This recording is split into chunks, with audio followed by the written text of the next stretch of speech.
Bharatbhai, dean શિક્ષણ મહાવિદ્યાલય, સેવક મિત્રો, વિદ્યાર્થી ભાઈઓ અને બહેનો, આજના વેબિનારમાં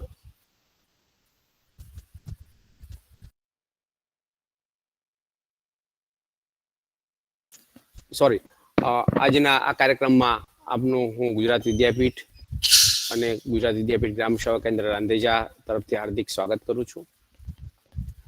આમ તો આ વિષય ઉપર આગળ પણ એક બે કાર્યક્રમો થયા, ઘણા બધા કાર્યક્રમો થાય છે નિષ્ણાંતો સાથે, ખાસ કરીને ભરતભાઈ સાથે તો મારે અનેકવાર આની ચર્ચા પણ અમે કરી. બહુ અગત્યનો વિષય છે. જે નવી શિક્ષણ નીતિ છે, આપણા માટે ગૌરવની વાત એ છે કે નવી શિક્ષણ નીતિમાં જે મુખ્ય મુદ્દાઓ છે, હું જે સમજુ છું એમાં કુશળતા, સ્કિલ ઉપર ભાર મૂકવામાં આવ્યો છે. આપણે ત્યાં શિક્ષણનું પ્રમાણ તો ખાસું વધ્યું,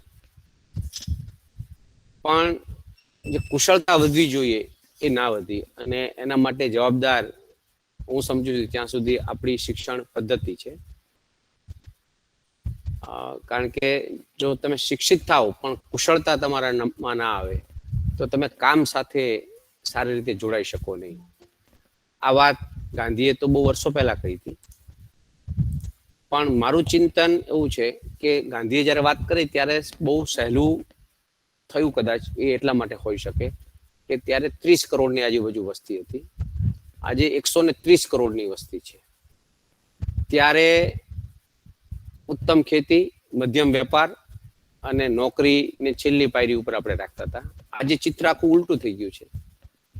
આજે ઉત્તમ નોકરી થઈ ગઈ છે, મધ્યમ વેપાર છે અને ખેતી એટલે ખેતીના આનુષંગિક જે ગ્રામીણ વ્યવસાયો છે એની વાત છે. એમાં લોકોને જવાનો રસ દિવસે દિવસે ઓછો થતો જાય છે. એટલે મને લાગે છે કે આજે આની ઉપર ચર્ચા થશે, પણ મને જો પૂછવામાં આવે કે શેની ઉપર ચર્ચા કરીએ તો હું ભરતભાઈ એવું કહું કે આખી જે શિક્ષણ નીતિ છે એને અમલમાં મૂકીશું એટલે શિક્ષણની પદ્ધતિઓ તો બરાબર છે, બદલાશે, પણ એને પછી કામ સાથે જોડવાની જે વાત છે એ કેવી રીતે કરી શકીએ આપણે, એ બહુ મોટું ચિંતનનો વિષય મને લાગે છે કે હોઈ શકે. અને આ કુશળ થયેલા જે માનવ સંસાધન છે એ કુશળ માનવ સંસાધનને કામ સાથે કેવી રીતે જોડી શકીએ, એ જો લિંકેજ આપણે કરી શકીએ તો મને લાગે છે કે અમલીકરણ આપણે સારી રીતે કરી શકીએ. નહીતર જે મોટાભાગના કિસ્સાઓમાં થાય છે કે બહુ સારી યોજના હોય, બહુ સારી નીતિ હોય, પણ જો એને અમલીકરણ બરાબર ના થાય તો એના ફળ અથવા તો એના જે લક્ષ્યાંકો આપણે નક્કી કર્યા હોય એ લક્ષ્યાંકો સુધી આપણે પહોંચી શકીએ નહીં.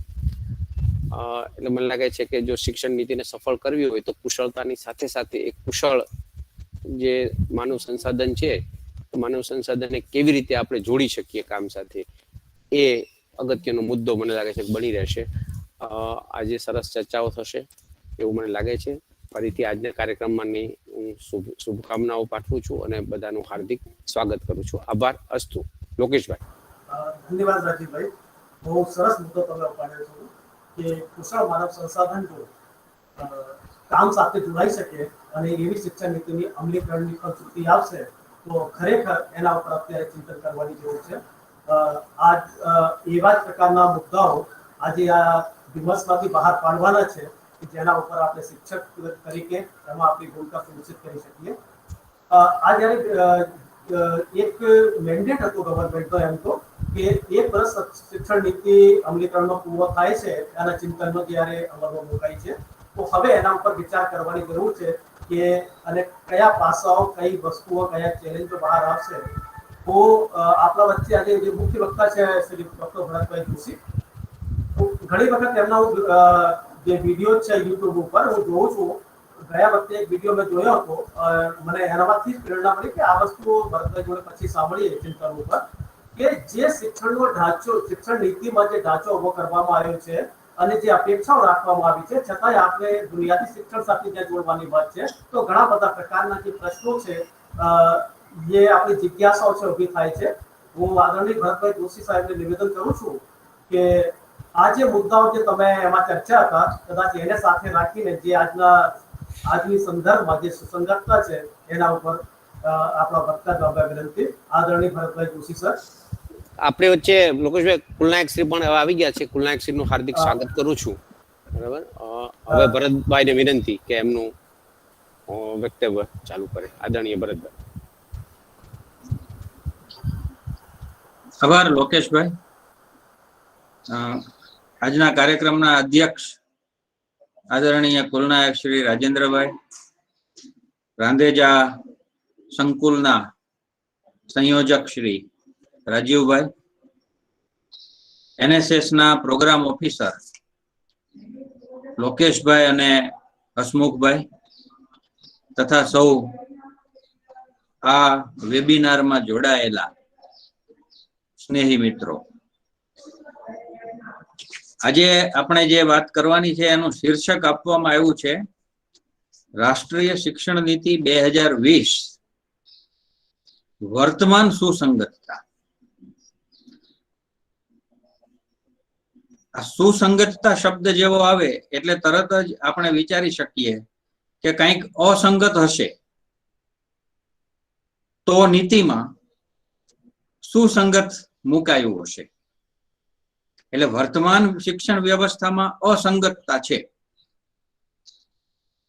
આવી જેટલી અસંગતતાઓ આપણને દેખાય, આપણને લાગે કે શિક્ષણમાં અત્યારે જે વ્યવહાર થઈ રહ્યો છે, શિક્ષણ વ્યવહાર ચાલી રહ્યો છે, એ શિક્ષણ વ્યવહારમાં કશુંક આપણે બદલવાની જરૂર છે, કશુંક નવું મૂકવાની, કશુંક નવું કરવાની જરૂર છે, તો એ બાબતો અસંગત ગણાય.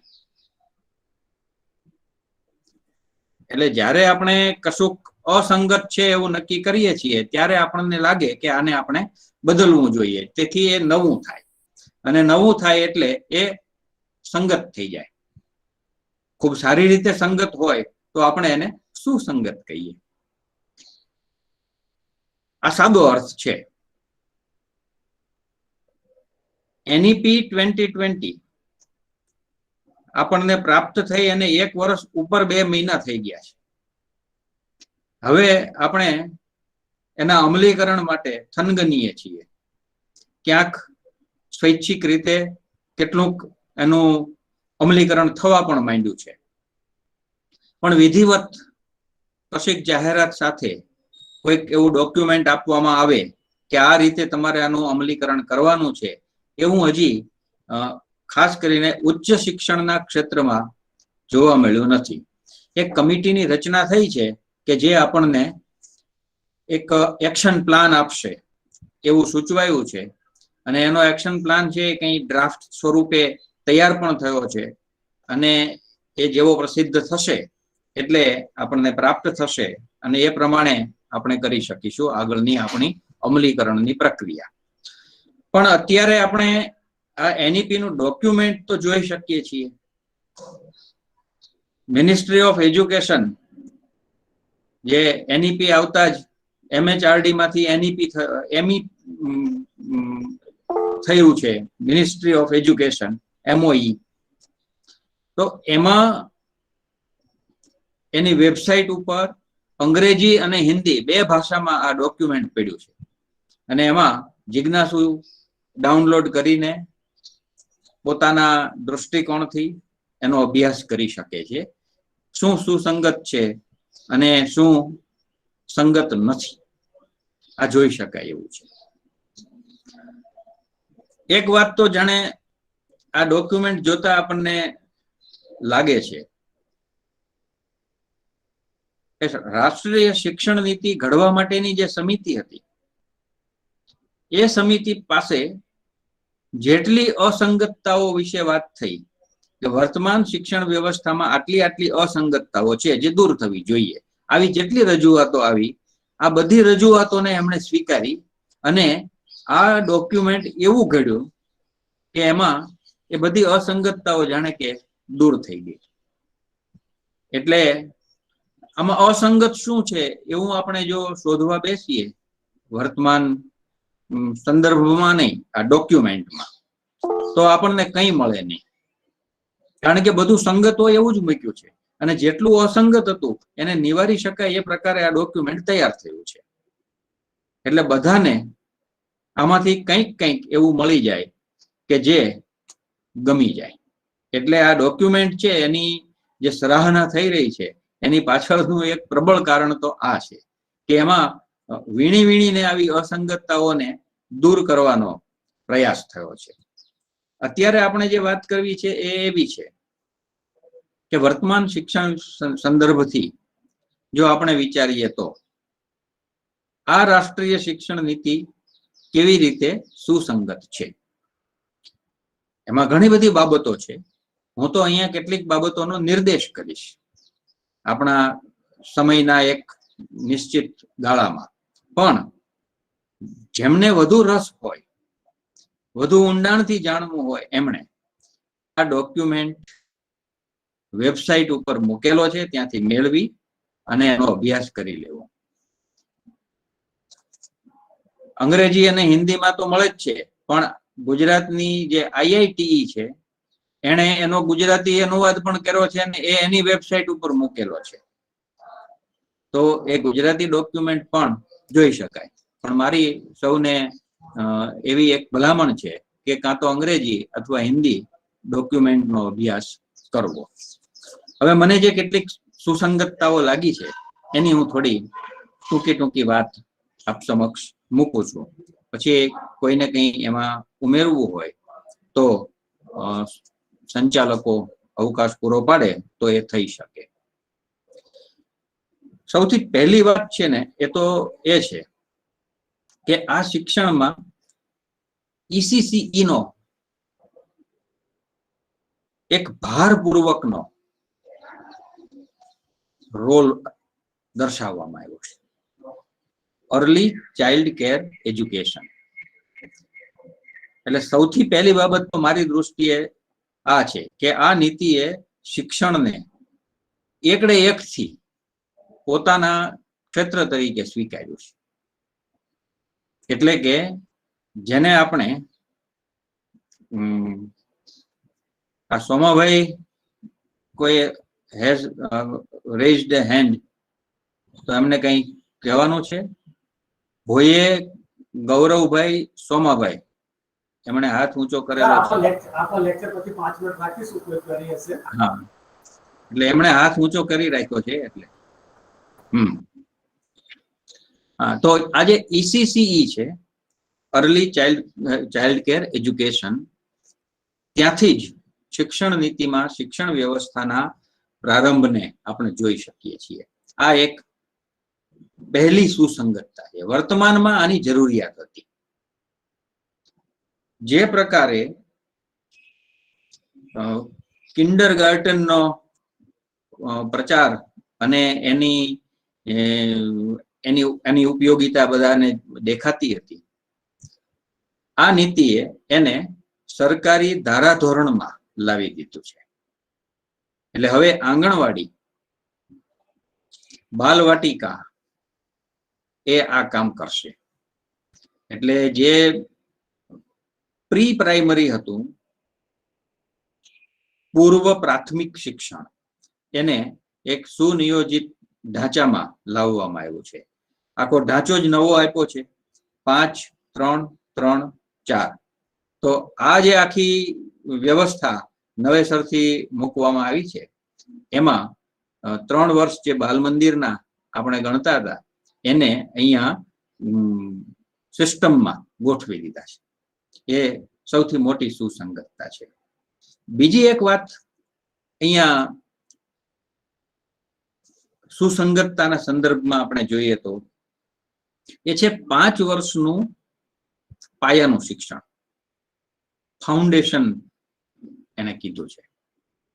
5 વર્ષ, પહેલા 5 વર્ષ છે એ ફાઉન્ડેશન છે, એ પાયો બની રહ્યો છે. મનોવિજ્ઞાન પણ કહે છે કે આ જ ઉંમર છે કે જેમાં વિદ્યાર્થીઓ એટલે મનુષ્ય વધુમાં વધુ શીખે છે.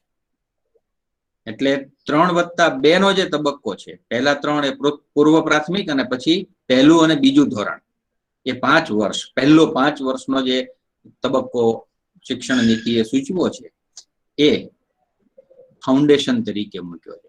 જેમાં અત્યારે જેની અવારનવાર છાપામાં આપણે ટીકાત્મક નોંધ જોઈએ છીએ તે વાંચન, લેખન અને ગણનના પાયાના જે કૌશલ્યો છે એના ઉપર જ એમાં ધ્યાન આપવામાં આવે અને એ મજબૂત કરવામાં આવે, આ એમાં સૂચવાયું છે.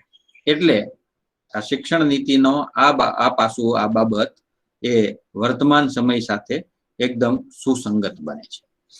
એમાં તબક્કાની ને એ બધી વાતો કરેલી છે, એમાં આપણે નથી જતા, બહુ જાણીતી છે એ બધી બાબતો, પણ એની અંતર્ગત આપણને જે પ્રાપ્ત થાય છે એ વર્તમાન સમયમાં બહુ જ સુસંગત બાબત છે, અને એ છે લવચિકતા.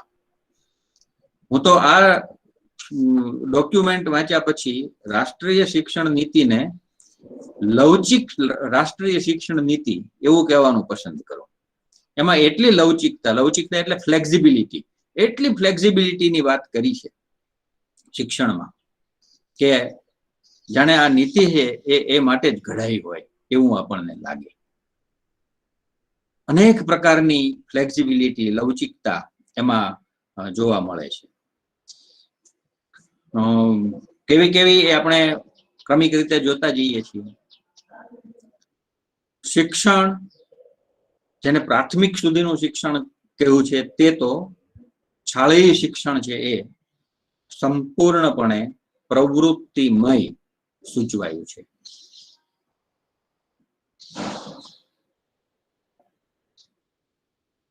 પ્રાથમિક શિક્ષણથી જ વિદ્યાર્થીઓમાં અન્વેષણની ટેવ પાડવાનું એમાં સૂચવવામાં આવ્યું છે. અન્વેષણ એટલે ઇન્ક્વાયરી. આપણે જે સંશોધનના સંદર્ભથી વિચાર કરીએ છીએ કે જે સંશોધનનો વિકાસ થવો જોઈએ, એ અહીંથી જ પ્રારંભ થાય છે. અન્વેષણ આધારિત અધ્યયન, લર્નિંગ એ કેવું લર્નિંગ? તો ઇન્ક્વાયરી બેઝડ. પીરસી દે અને વિદ્યાર્થી જમી લે એવું ભોજન નહીં. વિદ્યાર્થી રાંધે અને જમે એવું ભોજન. Inquiry based. એને પોતે અધ્યયન કરવું પડે, પોતે અધ્યયન કરવા માટે સક્રિય થવું પડે એવું અધ્યયન. એ રમતગમત સાથે સંકળાયેલું હોય, એનો અભિગમ જ રમત આધારિત હોય એવું શિક્ષણ આ શાળાયી શિક્ષણના સંદર્ભમાં જે સૂચવાયું છે તે. હવે આપણું અત્યારનું જે શિક્ષણ છે, આ નીતિ પહેલાની જે શિક્ષણની અત્યારે જે વ્યવસ્થા છે, એમાં આ બધું જ આપણને ખૂટતું લાગે. વિદ્યાર્થી ભારપૂર્વક ભણતો હોય, અત્યંત નિરાશામાં સરી જતો હોય, આવા બધા ચિત્રો શિક્ષણમાંથી વિદ્યાર્થીના ઊભા થતા આપણને જોવા મળે છે. એમાંથી આ રાષ્ટ્રીય શિક્ષણ નીતિ વિદ્યાર્થીને શાળાયી સ્તરે જ બહાર લાવી દે છે, અને એટલે એ સુસંગત બની જાય છે. કેમ કે પ્રવૃત્તિમય શિક્ષણ થઈ જાય, કે જેને આપણે રમત આધારિત શિક્ષણ કહીએ એવું પ્લેવે મેથડ વાળું શિક્ષણ થઈ જાય, તો એવું શિક્ષણ તો એમને ગમવાનું જ છે. અને એ શાળાયી શિક્ષણના સંદર્ભમાં છે. અને પાછું એ શાળાયી શિક્ષણ કેવું? તો મફત છે. શાળાયી શિક્ષણ મફત છે, સલામત છે. આ ડોક્યુમેન્ટમાં વપરાયેલા શબ્દો છે, ફ્રી, સેફ, આ શબ્દો વપરાયા છે. મફત, સલામત અને પાછું ઉચ્ચ ગુણવત્તા યુક્ત. મફત છે એટલે ગમે તેવું નહીં, ગમે તે પ્રકારનું, ગમી જાય તેવું. એટલે ગુણવત્તા યુક્ત શિક્ષણ. આ ઈસીસી થી શરૂ જે થાય છે એ શાળાયી શિક્ષણ સુધીની આખી જે વાત છે એમાં આ મૂક્યું છે. બીજી એક બાબત એ માતૃભાષાના સંદર્ભમાં આપણને જોવા મળે. ભાષાની સાથે બાળકનું જે જોડાણ છે એ તો માતા દ્વારા થયેલું છે. બાળક નવજાત હોય ત્યારે એ એકાદ ફૂટ સુધીનું જોઈ શકે છે, પણ એ ઘણે દૂર સુધીનું સાંભળી શકે છે. અને સંશોધનો એ કહે છે કે બાળકમાં પહેલેથી જ માતાના અવાજને ઓળખવાની ક્ષમતા છે, કારણ કે એ જ્યારે ગર્ભાવસ્થામાં છે ત્યારે એને એ અવાજ સાંભળેલો છે.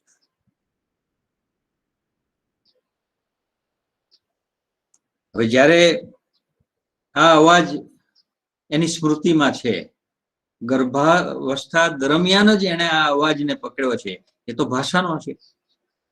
એ માતા જે બોલી છે એ એને સાંભળ્યું છે.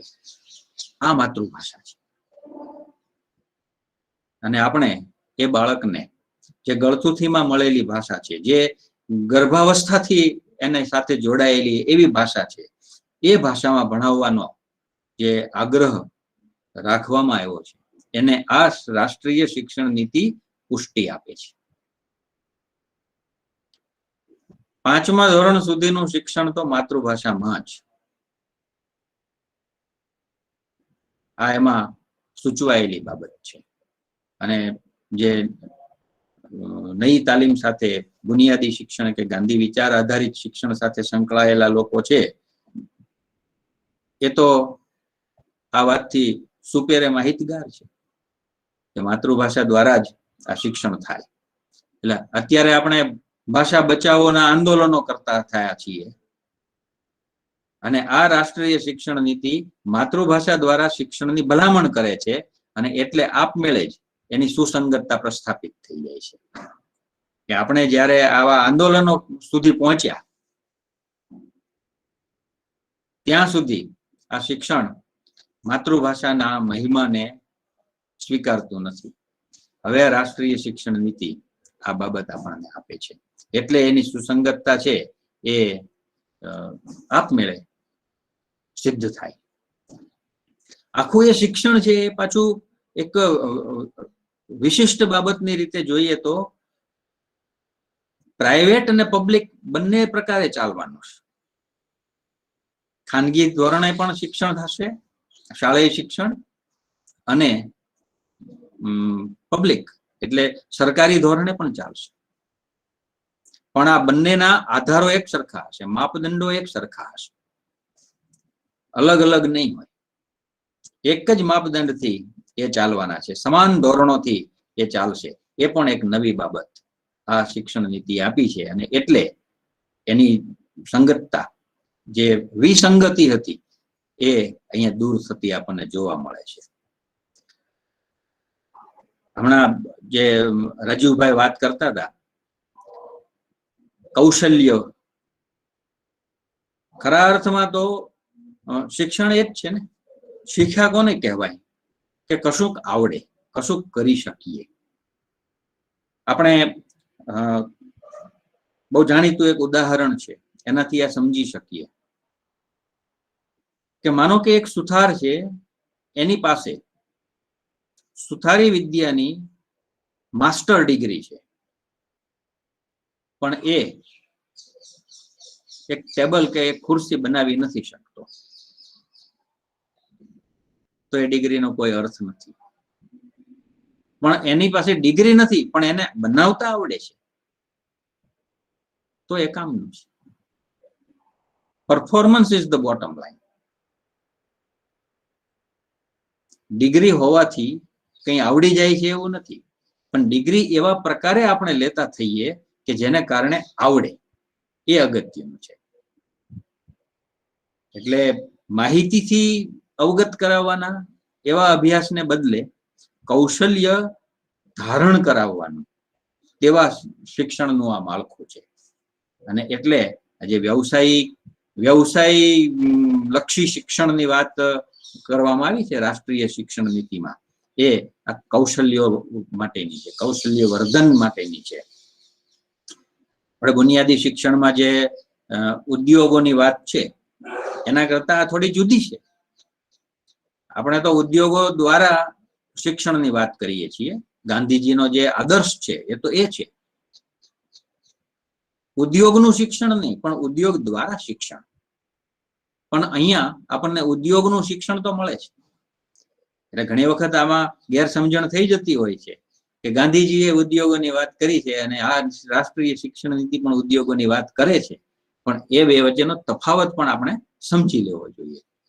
ગાંધીજીએ જે સૂચવ્યું છે એ ઉદ્યોગ દ્વારા શિક્ષણ છે, જ્યારે રાષ્ટ્રીય શિક્ષણ નીતિ છે એ ઉદ્યોગોનું શિક્ષણ એની વાત કરે છે. કોઈ એક હુન્નર આવડી જાય જેથી કરીને વિદ્યાર્થી પોતાના ગુજરાનને એ આધારિત ન રહે, પોતાનું ગુજરાન ચલાવી શકે એટલું કમાતો થઈ શકે એવો એક હુન્નર એને આવડી જાય, એની એમાં ભલામણ છે. એટલે એને કારણે અત્યારે જે પેલો બેકારી વાળો પ્રશ્ન છે કે ભણ્યા પછી શું, અને જે રાજીવભાઈ હમણાં વાત કરી એમાં એમણે પેલી હાયરાર્કી છે એને ઉલટાવી દીધી કે ઉત્તમ ખેતી, મધ્યમ વ્યાપાર અને કનિષ્ઠ નોકરી, એને બદલે હવે ઉલટું થઈ ગયું છે એવું એમણે જે કહ્યું. પણ ખરા અર્થમાં તો એ ઉલટું જ છે. એ મૂળમાં જે હતું એ જ સાચું છે આજે પણ. એમાં જરા પણ મીનમેક નથી. પણ આપણે એટલે જે શિક્ષિત થયેલા છે તે એક એવો ભ્રમ ઉભો કરીએ છીએ કે આપણને બહુ લાભ છે, અને એટલે જે લોકો શિક્ષિત નથી એ શિક્ષણ લેતા થાય. એ શિક્ષણ લે અગત્યનું છે, પણ એ શિક્ષણ લઈને નોકરી કરતા થાય એવો જે એમના મનમાં ખ્યાલ ઉભો થાય છે, ત્યાં સમસ્યા ત્યાં રહેલી છે. શિક્ષણ નોકરી માટે નથી. શિક્ષણના હેતુઓમાં નોકરી તો પાછળ છે ખરી, પણ એનું પ્રધાન લક્ષ્ય નથી. ગાંધીજીને અનુસરીને જો આપણે લક્ષ્યની વાત કરીએ ને તો શિક્ષણનું પ્રધાન લક્ષણ, મુખ્ય ધ્યેય એ તો ચારિત્ર ઘડતર છે, અને ચારિત્ર ઘડતર થાય એ માટે શિક્ષણ લેવાનું છે, નહીં કે નોકરી મળી જાય. પણ નોકરી ન મળે તો પણ ગુજરાન ચલાવી શકાય, આજીવિકા રળી શકાય એવા પ્રકારનો એક હુનર, એવા પ્રકારનો એક વ્યવસાય આવડી જવો જોઈએ. અને જો આવું થાય તો આપમેળે જ પેલું જે ટકાવાળું ધોરણ છે એ દૂર થઈ જાય, એટલે ગોખણ પટ્ટીમાંથી મુક્તિ મળી જાય. ગોખણ પટ્ટી વાળું શિક્ષણ શા માટે છે? કારણ કે ટકા મેળવવા છે, અને ટકા એટલા માટે મેળવવા છે કે એના આધારે નોકરી મળે છે, એના આધારે બીજે પ્રવેશ મળે છે. આવડતને ધ્યાનમાં લેવાતી નથી. પણ જો આવડતને ધ્યાનમાં લેવાય, કૌશલ્યોને ધ્યાનમાં લેવાય તો આ આખી જે દોડ છે એ અટકી પડે, એ પૂરી થઈ જાય. અને રાષ્ટ્રીય શિક્ષણ નીતિ સ્પષ્ટપણે આ બાબત દર્શાવે છે કે હવે પરફોર્મન્સ જોવાશે, નહીં કે પરિણામ. શિક્ષણનું પરિણામ જે ટકા હોય, જે માર્કશીટમાં દર્શાવેલું હોય એના આધારે કશું હવે આગળ થશે નહીં. અમલમાં જો જે રીતે એમાં લખ્યું છે ડોક્યુમેન્ટમાં એ રીતે આવે તો આગામી દિવસો એવા છે કે જેમાં સંભવ છે કે કોઈ ઊંચી ડિગ્રી વાળાને કામ ન મળે અને નીચી ડિગ્રી વાળાને કે ડિગ્રી વગરનાને કામ મળી જાય, જો એને આવડતું હોય તો. વિકસિત રાષ્ટ્રોમાં આ જ ધોરણો છે કે જેને આવડે છે એ કામ કરે, એની પાસે આવડત હોવી જોઈએ. બીજી એક ફરિયાદ આના અનુસંધાનમાં જ આપણે જોઈ શકીએ. થોડા વખત પહેલા જ આપણા ગુજરાતના રાજ્યપાલે એક કાર્યક્રમ હતો, એમાં શિક્ષણના સંદર્ભે એક એવી ટકોર કરી હતી કે જેના કારણે શિક્ષણ સાથે સંકળાયેલા લોકોને ચિંતન કરવું પડે. શિક્ષણ મેળવ્યા પછી જે વિદ્યાર્થીઓ શિક્ષણ મેળવે છે એમનું ચારિત્ર નબળું થાય છે, એ ભ્રષ્ટ થાય છે, એમની પ્રામાણિકતા ઓછી થાય છે. આવા પ્રકારનું એમણે એક સ્ટેટમેન્ટ કર્યું હતું અને છાપવામાં આવ્યું હતું, આપ સૌ જાણો છો. આ અસંગતતા જે શિક્ષણનું પરિણામ છે એ અસંગત છે. રાષ્ટ્રીય શિક્ષણ નીતિ 2020 એમાંથી બહાર નીકળવા માટેનો માર્ગ ચીંધે છે. મૂલ્ય આધારિત શિક્ષણની વાત છે આ. આમાં મૂલ્યો અને ભારતીય સંસ્કૃતિનું શિક્ષણ થાય એ પ્રકારની વ્યવસ્થા આપી છે. અને આ આખી વ્યવસ્થા કેવી છે? અહીંયા જે આપણે વાત કરીએ પેલું માળખાની અંદર શું શું ગોઠવવાનું છે એની વાત કરી, અને પ્રારંભ કર્યો તો આપણે લવચિકતાથી. તો અહીંયા આમાંનું જે કંઈ છે એમાંનું જે જેણે શીખવું છે તે શીખી શકે એવી વ્યવસ્થા એ લવચિકતા છે. પોઈન્ટ ઓફ એન્ટ્રી અને પછી પોઈન્ટ ઓફ નો રિટર્ન જેવું આમાં નથી. વિદ્યાર્થીએ જ્યારે પ્રવેશવું હોય ત્યારે પ્રવેશે, જ્યારે એક્ઝિટ થવું હોય, બહાર નીકળવું હોય ત્યારે નીકળે. આવી લવચિકતા વાળી આ વ્યવસ્થા છે. આપણે ઉચ્ચ શિક્ષણના સંદર્ભમાં વિચારીએ તો ઝડપથી આ બાબતને આપણે સમજી શકીએ કે અત્યારે કોઈ વિદ્યાર્થી FY માં પ્રવેશ મેળવે, ફર્સ્ટ યર ગ્રેજ્યુએશનના પ્રથમ વર્ષમાં, તો એને 3 વર્ષનો અભ્યાસ પૂરો કરવો પડે ત્યારે એને ડિગ્રી મળે છે. રાષ્ટ્રીય શિક્ષણ નીતિ જે વ્યવસ્થા આપે છે એમાં આવું નથી. અને ખાલી આ અભ્યાસક્રમ પૂરતું જ આવું છે એવું નથી. આ ફ્લેક્સિબિલિટી ઉચ્ચ શિક્ષણના બધા જ સ્તરોમાં આપણને જોવા મળશે. શાળાય શિક્ષણમાં પણ આપણને આ ફ્લેક્સિબિલિટી પ્રાપ્ત થશે. એટલે પ્રવેશ કર્યો પછી અમુક હદ સુધીનું શિક્ષણ લીધું પછી વિદ્યાર્થી અટકી જાય તો પણ એને જેટલું શિક્ષણ લીધું છે તેટલું પ્રમાણપત્ર પ્રાપ્ત થશે. એટલે માની લો કે FY BA માં અભ્યાસ કરે છે, FY BSc માં ભણે છે, FY BCom માં ભણે છે, 1 વર્ષ પૂરું કરે છે તો એને સર્ટિફિકેટ તરીકે સ્વીકારવામાં આવશે. એને સર્ટિફિકેટ કોર્સ ગણવામાં 1 વર્ષનો. 2 વર્ષ પૂરા કર્યા છે તો ડિપ્લોમા મળશે. આમ તો 1 વર્ષમાં ડિપ્લોમાની જોગવાઈ છે, અને 2 વર્ષ થાય તો એડવાન્સ ડિપ્લોમા મળશે. શબ્દો તો એવા વાપર્યા છે. અને 3 વર્ષ પૂરા કરશે તો એને સ્નાતક મળશે, ગ્રેજ્યુએશન. પણ જો એ 4થું વર્ષ પણ કરશે તો એને ઓનર્સ મળશે, ગ્રેજ્યુએશન વિથ ઓનર્સ. હવે જુઓ આ જે ફ્લેક્સિબિલિટી છે ને એ કેવી અદ્ભુત છે આમાં. હવે જે વિદ્યાર્થીએ 4 વર્ષનો અભ્યાસ કર્યો છે અને ઓનર્સ પ્રાપ્ત કર્યું છે, હવે એને માસ્ટર ડિગ્રી કરવી છે. માનો કે કોઈએ BA કર્યું, 4 વર્ષનું BA ઓનર્સ, હવે એને MA કરવું છે તો એને માટે MA 1 જ વર્ષનું છે. એને 4 વર્ષનું ગ્રેજ્યુએશન કર્યું તો 1 વર્ષ વધારાનું ગયું છે એવું નહીં, એ વધારે શીખ્યો છે. અને એ 4થું વર્ષ પાછું સંશોધન સાથેનું છે. ઓનર્સ વાળું જે વર્ષ છે એમાં રિસર્ચનો ભાગ છે. અને પછી 1 વર્ષ કરે તો એને માસ્ટર ડિગ્રી મળે છે. 3 વર્ષનું કોઈ BA કર્યું છે અને પછી એને MA કરવું છે તો એને 2 વર્ષનું MA છે. કોઈકને ખાલી ગ્રેજ્યુએશન કરવું છે પણ સંશોધન સાથે ગ્રેજ્યુએશન કરવું છે તો એ ઓનર્સ કરે. અને કોઈને એમ થાય છે કે મારે તો માસ્ટર ડિગ્રી પણ કરવી છે એટલે મારે ઓનર્સની જરૂર નથી, હું ગ્રેજ્યુએશન કરી લઉં 3 વર્ષનું પછી માસ્ટર ડિગ્રી લઈશ, તો એ પણ કરી શકે છે. પણ કોઈએ 4 વર્ષ કરી લીધા ઓનર્સમાં અને પછી એને વિચાર આવે છે કે ના માસ્ટર ડિગ્રી કરીએ તો એને 1 વર્ષ વધારાનું દેવું પડતું નથી. એ માસ્ટર ડિગ્રીના 1 વર્ષમાંથી એને મુક્તિ મળે છે. એ 1 જ વર્ષમાં પછી માસ્ટર કરી શકે છે. જો આ ફ્લેક્સિબિલિટી આવી ક્યારેય નહોતી. એટલે 3+1 કરે ગ્રેજ્યુએશનમાં તો માસ્ટર માટે 4+1 થઈ જાય, એટલે કુલ તો 5 વર્ષ થાય.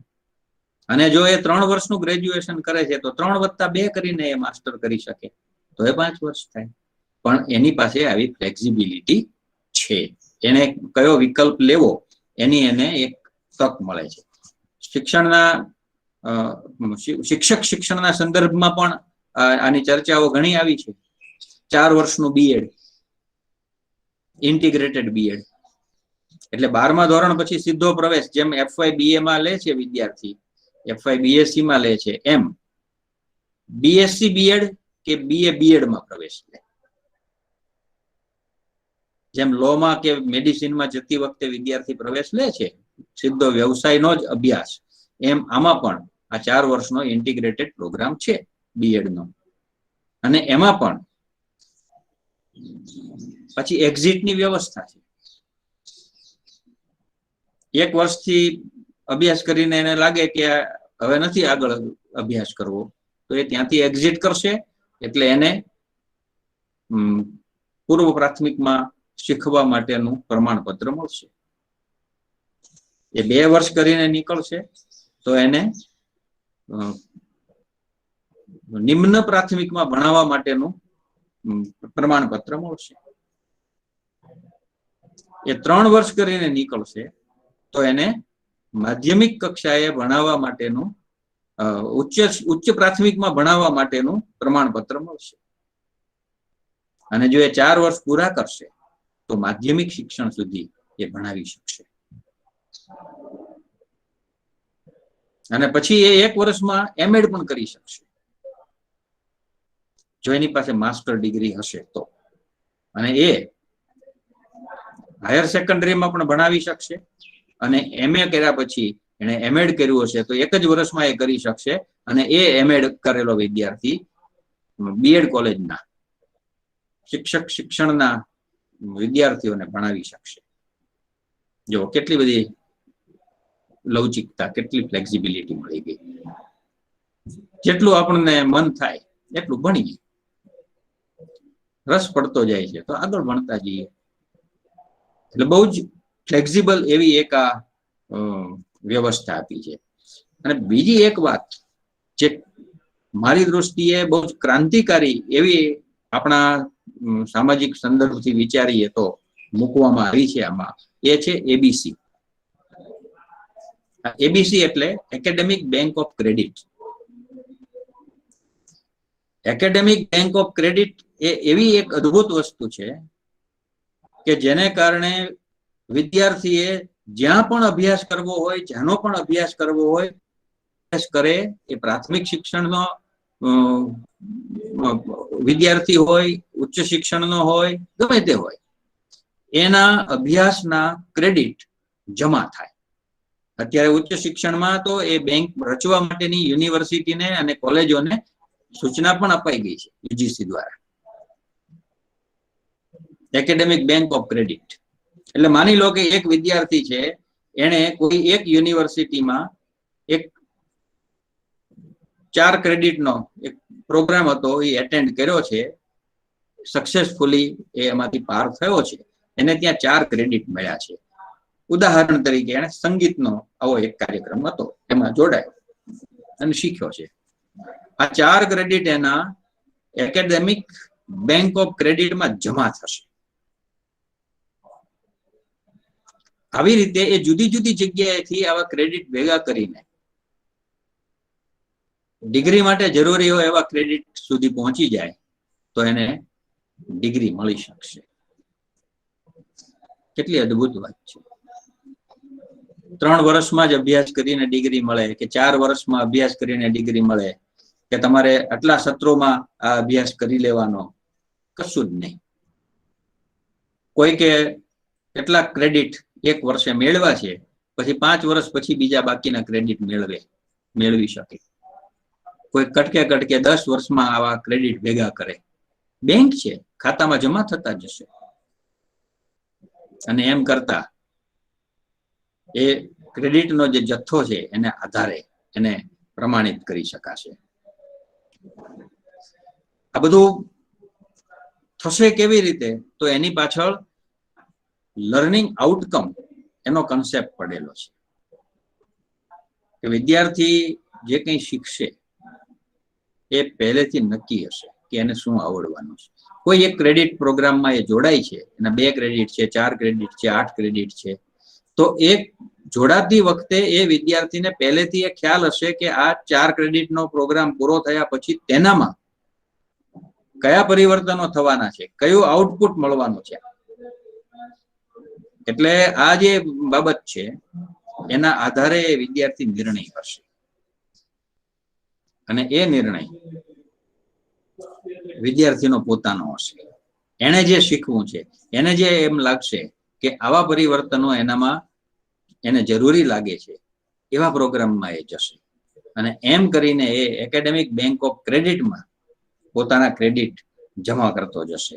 અને એમ કરતા એ આવા જે કૌશલ્ય વર્ધનના અને એ બધા કાર્યક્રમો છે એમાં જશે, પોતાને રસ અને રુચિ પ્રમાણે જશે. હવે અહીંયા પેલા ટકા નહીં હોય. એટલે રાષ્ટ્રીય શિક્ષણ નીતિ આપણને જે મેસેજ આપે છે એ આ ટકા મૂંડા થઈ જાય ટકાના, એવો મેસેજ છે કે હવે એ ટકા છે એનું કોઈ એટલું મહત્વ નથી. એટલે પેલો અભ્યાસક્રમ છે ને એના સંદર્ભમાં જ આ બધા પરિવર્તનો છે. આપણે ઠાંસીને બધું શીખવી દેવાનું અને જેટલું જગતમાં જ્ઞાન છે એ બધું જ વિદ્યાર્થીને આપી દેવાનું, એવું જે વિચારતા હોઈએ છીએ એનાથી આપણને જુદી દિશામાં લઈ જાય છે. કે વિદ્યાર્થીએ જે શીખવું છે તે તેને શીખવા દો. લવચિકતાપૂર્વક, ફ્લેક્સિબિલિટીથી વિદ્યાર્થી શીખી લે એ જરૂરી છે. એટલે ઠાંસીને જ્ઞાન ધરબી દેવાનું નથી, પણ એને બદલે એનામાં ઉચ્ચ સ્તરીય વિચારણાઓ વિકસે એમ એને શીખવવાનું છે. અને આ માટે એને જે સાધનોનો ઉપયોગ કરવાનો છે, આપણા આસપાસના પર્યાવરણના આધારે એને આ નિર્ણયો કરવાના છે. પ્રકૃતિને ધ્યાનમાં રાખવાની છે, આપણી સંસ્કૃતિને ધ્યાનમાં રાખવાની છે. પ્રકૃતિને ધ્યાનમાં રાખશે એટલે એન્વાયરમેન્ટલી એને વિચારવાનું છે, એની સભાનતાનો એમાં વિકાસ કરવાનો છે. આપણા મૂલ્યો અને આપણા વનસ્પતિ પ્રાણીઓ એના જતનનો એને વિચાર કરવાનો છે. તો બીજી બાજુ સંસ્કૃતિનો પણ એને વિચાર કરવાનો છે. માનવ સર્જિત જે છે એનો એને વિચાર કરવાનો છે. અને એટલે પેલું આઈસીટી અને ડિજિટલ જગત છે એની સાથે પણ એ તાલ મેળવી શકે એવી જોગવાઈ આ રાષ્ટ્રીય શિક્ષણ નીતિમાં મૂકી છે. એકંદરે આપણે જોઈએ ને તો જે કેટલાક વર્ષો પહેલા યશપાલે એક અહેવાલ આપ્યો હતો, એની એક કમિટી હતી, એ ભાર વિનાનું ભણતર એવો એક અહેવાલ હતો. આપણે ગુજરાત વિદ્યાપીઠમાં કેટલાક વર્ષો પહેલા 2011માં અનિલ સદગોપાલ આવ્યા હતા. એ આ ભાર વિનાનું ભણતર કમિટી હતી, એના સદસ્ય હતા.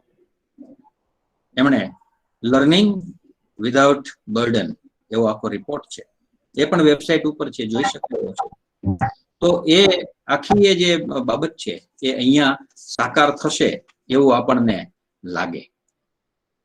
બીજી એક બહુ ઉચ્ચ શિક્ષણના સંદર્ભમાં જે સુસંગતતાની વાત કરવાની સૂઝે છે મને, એ છે કે અત્યારે વિદ્યાર્થી ઉચ્ચ શિક્ષણમાં પ્રવેશ માટે ભાતની પરીક્ષાઓ આપે છે.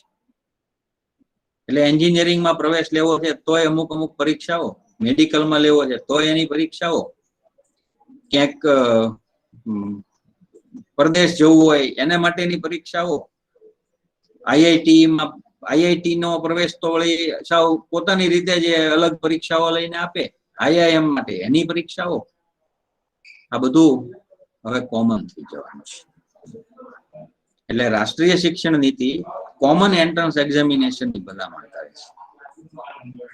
છે કે એક જ પરીક્ષા લો અને એના આધારે આપો. અને એ પાછી એનટીએ ની રચના છે, એટલે નેશનલ ટેસ્ટિંગ એજન્સી, એના દ્વારા આ આખું એ ગોઠવાય એવી રીતે થાય, જેના કારણે વિદ્યાર્થીઓ ઉપરનું જે બર્ડન છે, પેલું ભાર વિનાનું ભણતર છે, એ આપણે અસ્તિત્વમાં લાવી શકીએ એવી આખી વાત છે. બાકીની કેટલીક બાબતો એવી છે કે જેને આપણે માળખાગત રીતે કે વ્યવહાર આપણો જે શિક્ષણનો ઉચ્ચ શિક્ષણનો છે એના સંદર્ભમાં સુસંગતતાનો ખ્યાલ રાખીને વિચારી શકીએ કે આખું જે એડમિનિસ્ટ્રેશન છે એમાં જે બધા ફેરફારો થવાના છે એ બધું એ જિજ્ઞાસુઓ એમાં જોઈ શકશે. પણ મારે જે બાબતે ધ્યાન દોરવું છે એક સુસંગતતાના સંદર્ભે, એ છે ઉચ્ચ શિક્ષણમાં સંશોધનની વાત. ઉચ્ચ શિક્ષણ માટે હંમેશા એક ફરિયાદ રહી છે કે એમાં સંશોધનનું જે પ્રમાણ છે એ ઓછું છે. ઉચ્ચ શિક્ષણના શિક્ષકો સંશોધન કરતા નથી. હવે આ રાષ્ટ્રીય શિક્ષણ નીતિ એવા પ્રકારની એક વ્યવસ્થા જ સૂચવે છે કે યુનિવર્સિટી જ અલગ હોય, જેને રિસર્ચ કરવું છે એની યુનિવર્સિટી જ અલગ, ત્યાં એ રિસર્ચનું જ કામ થતું હોય. ટીચિંગ અને રિસર્ચ બંને ચાલે એવી પણ યુનિવર્સિટી હોય, અને ખાલી ટીચિંગ હોય એવી યુનિવર્સિટી પણ હોય. આમ 3 પ્રકારની યુનિવર્સિટીની એને ભલામણ કરી છે.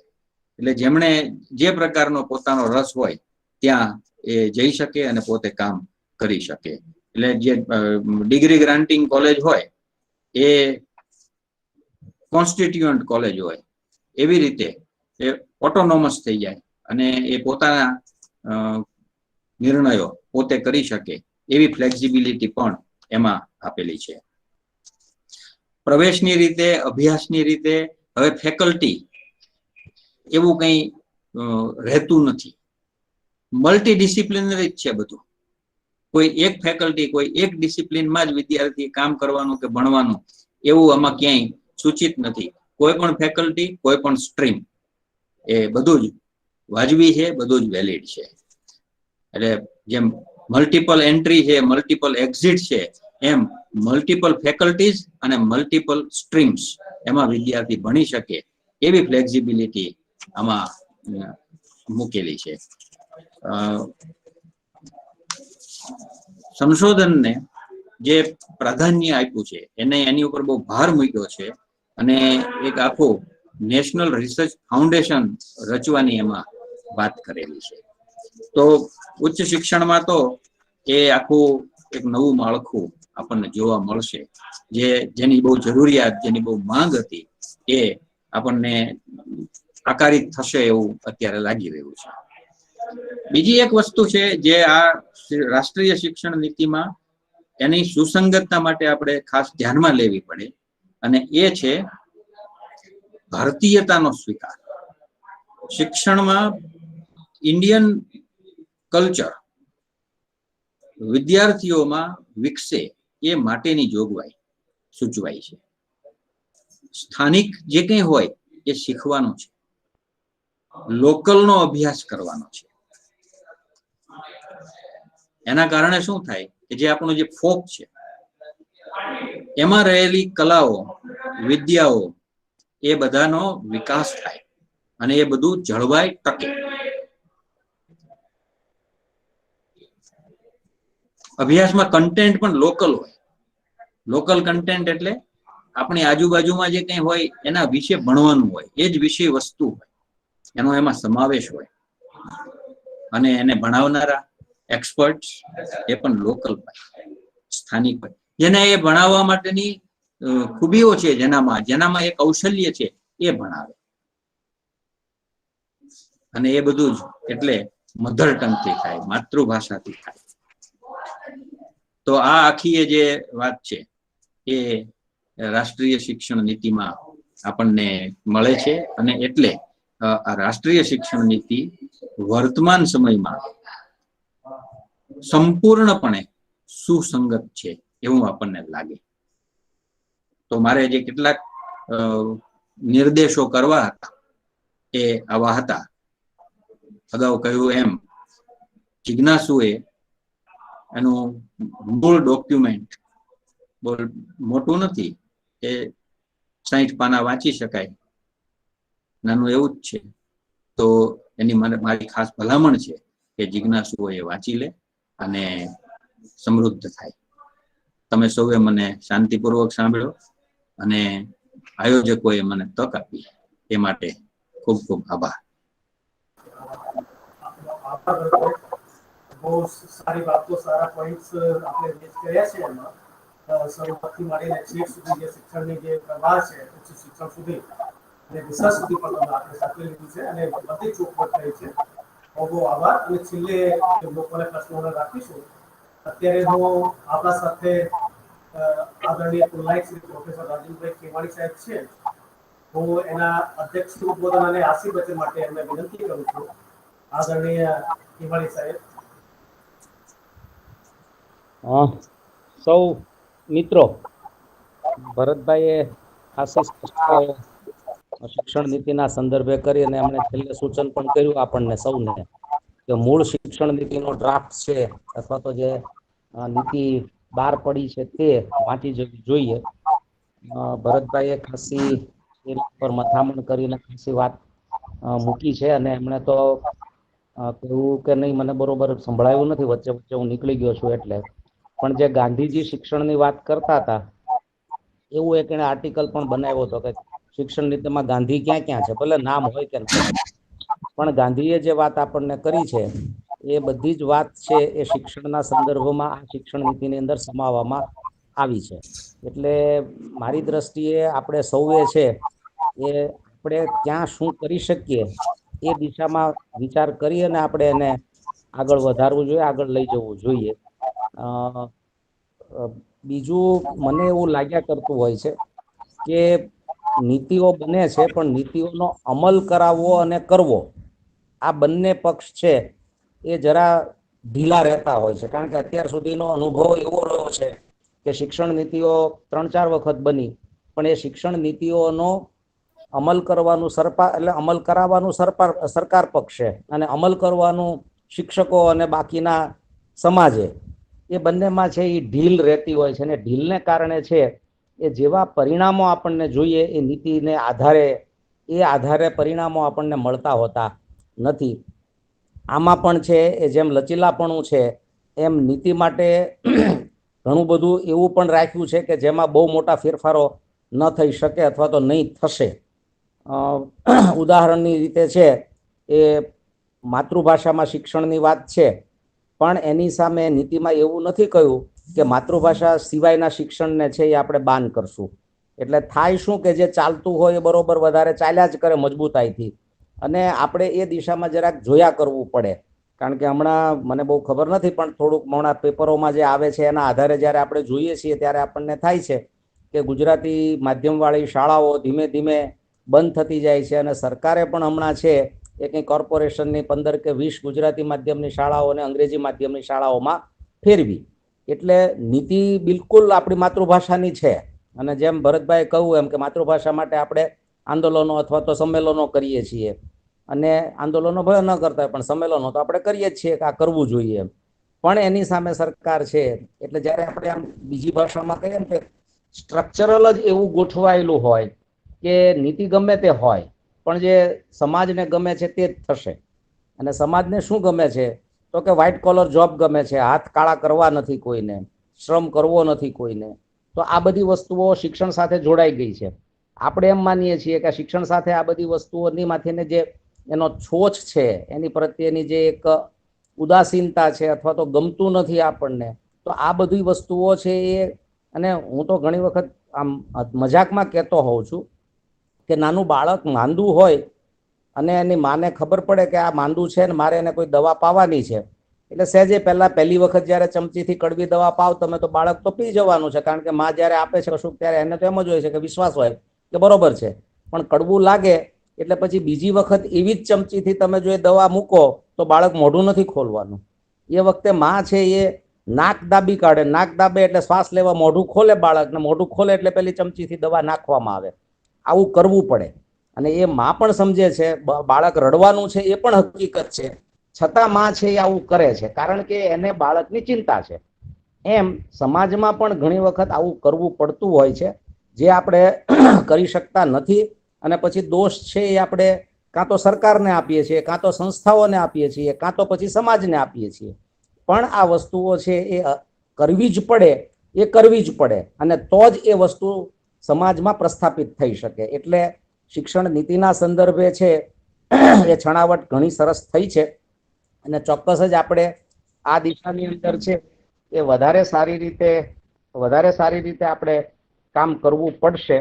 અને ભરતભાઈએ સરસ રીતે વાત મૂકી છે એટલે હું બધા જ જેટલામાં બધા વિદ્યાર્થીઓ અને અધ્યાપકો જે જોડાયા છે એ પણ આ આપણા તબક્કે કેવી રીતે આને આપણે વધારે સારી રીતે મજબૂતાઈથી અમલમાં મૂકી શકીએ એ દિશામાં સૌ વિચારતા થઈએ એવી શુભેચ્છાઓ સાથે અસ્તુ. बहुत बहुत आभार नाइक श्री હું આપને એક જાણવા માંગુ છું કે અત્યારે આપણી સાથે વિદ્યાપીઠના વિદ્યાર્થીઓ નથી. વિદ્યાપીઠ સિવાયના આખા ગુજરાત રાજ્યના વિદ્યાર્થીઓ, જુનાગઢ છે, સાઉથ ગુજરાત છે, નોર્થ ગુજરાત છે, ત્યાંના અધ્યાપકો અને વિદ્યાર્થીઓ પણ આપણી સાથે છે. અને આપણો જે મેસેજ છે ત્યાં સુધી ખરેખર પહોંચે, જે આપણે બહુ સારી વાત કરી કે આપણી જે મનસા છે સમાજ સાથેની, આપણે સમાજ પ્રમાણે નથી ચાલવું શિક્ષક તરીકે, એક એકેડેમિક તરીકે, પણ સમાજને કઈ દિશામાં લઈ જવું છે એ વધારે જરૂરી છે. બહુ બહુ આભાર સાહેબ. હવે હું કાર્યક્રમના આભાર વ્યક્ત કરવા માટે આપણા પીઓ ડોક્ટર અશોકભાઈ પંચાલને નિવેદન કરું છું કે બધા મહેમાનો અને જે જોડાયા છે પાર્ટિસિપન્ટ એનો આભાર વ્યક્ત કરે. આદરણીય અશોકભાઈ. આજના શિક્ષક દિન નિમિત્તે રાજ્ય કક્ષાના વેબિનારમાં અધ્યક્ષ સ્થાનેથી આદરણીય કુલનાયક શ્રી ગુજરાત વિદ્યાપીઠના ડૉક્ટર પ્રોફેસર રાજેન્દ્રભાઈ ખીમાણી સાહેબે આપણી સાથે જોડાઈને ઘણી બધી ચિંતા અને ચિંતનની દિશા નિર્દેશ કરી છે.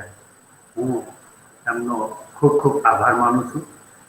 આજના વિષય રાષ્ટ્રીય શિક્ષણ નીતિ 2020ની વર્તમાન સુસંગતતા અંગે મુખ્ય વક્તા પ્રોફેસર ભરતભાઈ જોશી, ડીન શિક્ષણ વિદ્યાશાખા ગુજરાત વિદ્યાપીઠ અમદાવાદ, જેમણે ઘણા બધા સુસંગતતાના મુદ્દાઓની ચર્ચા કરીને અમને સમગ્ર જગતને, સમગ્ર સોસાયટીને જે નવી દિશાની સૂઝ અને એક નવી દિશા તરફની વાત આપણને કરી છે, હું એમનો કિંમતી સમય આપણા માટે ફાળવ્યો છે તો એમનો હૃદયપૂર્વક આભાર માનું છું.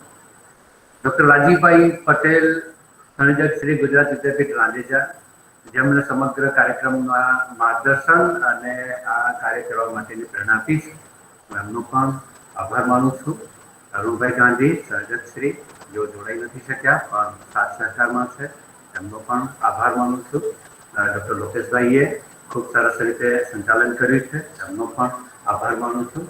અને તમામ વિદ્યાર્થીઓ, તમામ અધ્યાપક મિત્રો, તમામ જિજ્ઞાસુઓ આ કાર્યક્રમમાં જોડાયા છે અને ખૂબ સરસ રીતે એમને પણ ઘણી બધી વાતો જાણવા મળી છે, નવી જિજ્ઞાસા મળી છે. હું એ સૌનો આ કાર્યક્રમમાં હાજર રહેવા બદલ આભાર માનું છું. સૌના આભાર સાથે ફરીથી આજના કાર્યક્રમમાં સૌ આટલા જ ઉત્સાહથી જોડાય એવી આશા સાથે હું સૌનો આભાર માનું છું. Over to લોકેશભાઈ. અશોકભાઈ, હવે સંયોજકશ્રીની પરમિશનથી આ પ્રોગ્રામ યાદ પૂર્ણ જાહેર કરીએ છીએ. પૂરો કરીએ. ઓકે, આભાર. સૌનો આભાર. અચ્છા, તમારે